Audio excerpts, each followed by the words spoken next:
Climb into bed. Get comfortable. And prepare for the clutches of sleep paralysis to ensnare your waking moments. Descend into a realm of consciousness where nightmares come alive. Welcome to the Paralysis Tales. I was on the lookout for a new couch, and Craigslist seemed like the perfect place to find a good deal. Scrolling through the listings, I stumbled upon one that caught my eye. A free leather couch in surprisingly good condition. I was eager to upgrade my living room, so I quickly arranged to meet the seller and check out the couch. Upon arriving at the seller's house, I was taken aback by the state of disarray and the unpleasant odor that greeted me at the door. The house was dimly lit, with stacks of old newspapers and clutter everywhere. Oddly enough, the couch stood out, almost like it didn't belong in this unkempt environment.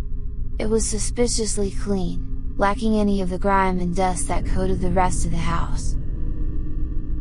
Despite the strange setting, I decided to take the couch home. Once it was in my living room, I felt a sense of accomplishment. Little did I know that my decision would soon lead to a chilling discovery. That night, as I settled in to watch TV, I accidentally dropped the remote into the crevices of the couch.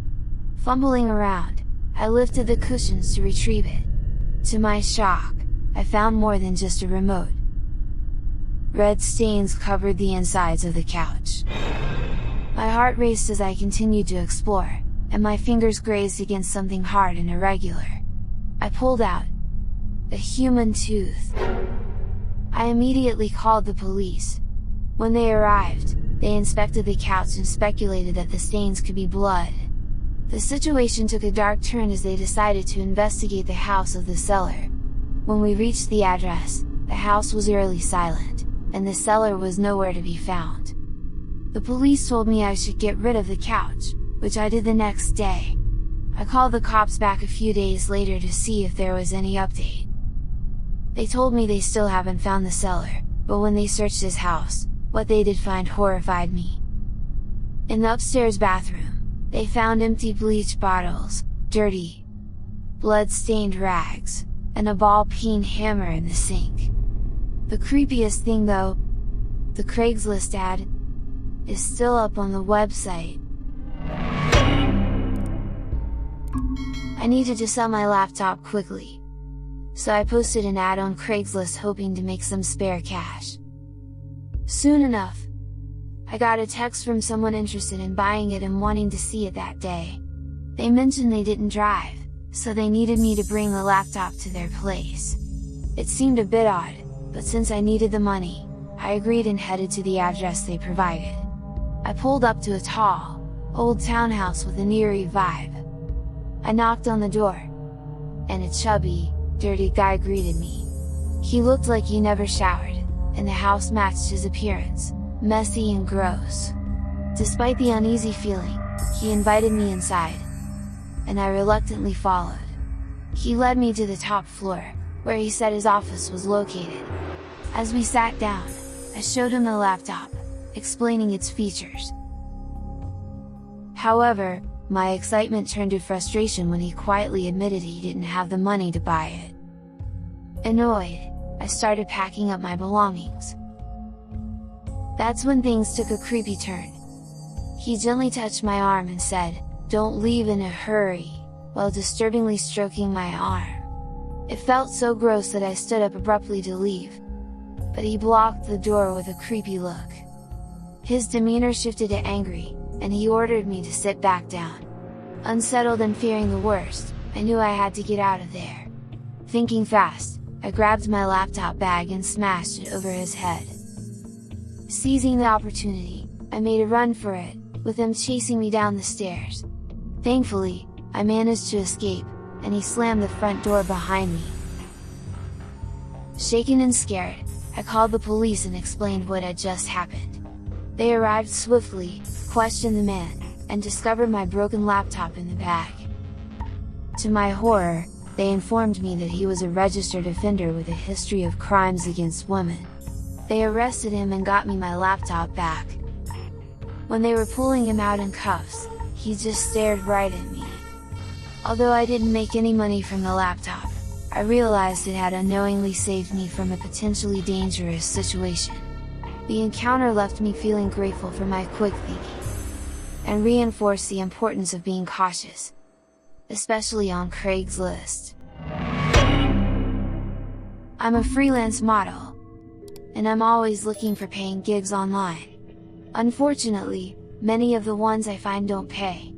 So when I'm feeling desperate, I hesitantly turn to Craigslist.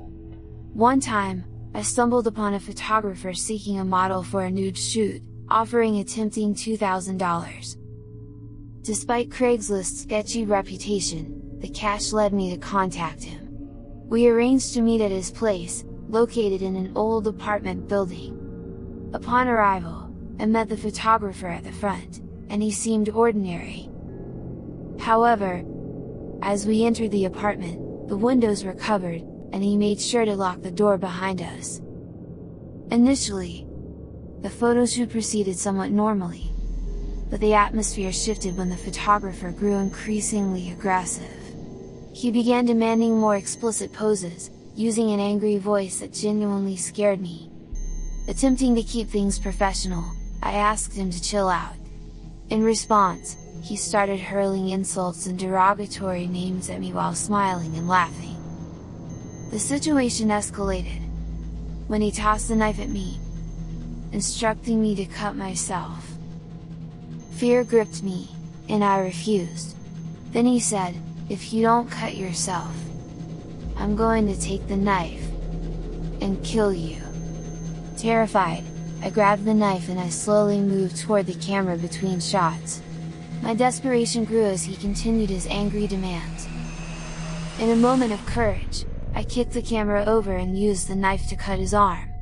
He screamed in pain as I ran to the door and struggled to unlock it. His stomping footsteps behind me grew louder.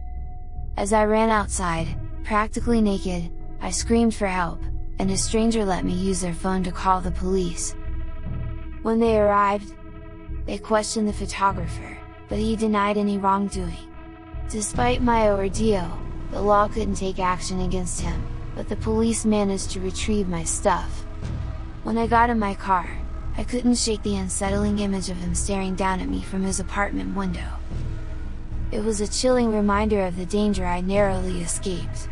I still do modeling, but the traumatic experience left me scarred, and I vowed never to seek modeling gigs on Craigslist ever again. Thanks for listening. If you're enjoying your descent into the Paralysis Tales, hit subscribe to hear more chilling stories. If you're brave enough to share your own nightmares, subscribers can submit their terrifying stories to the email in the description below. Sleep tight!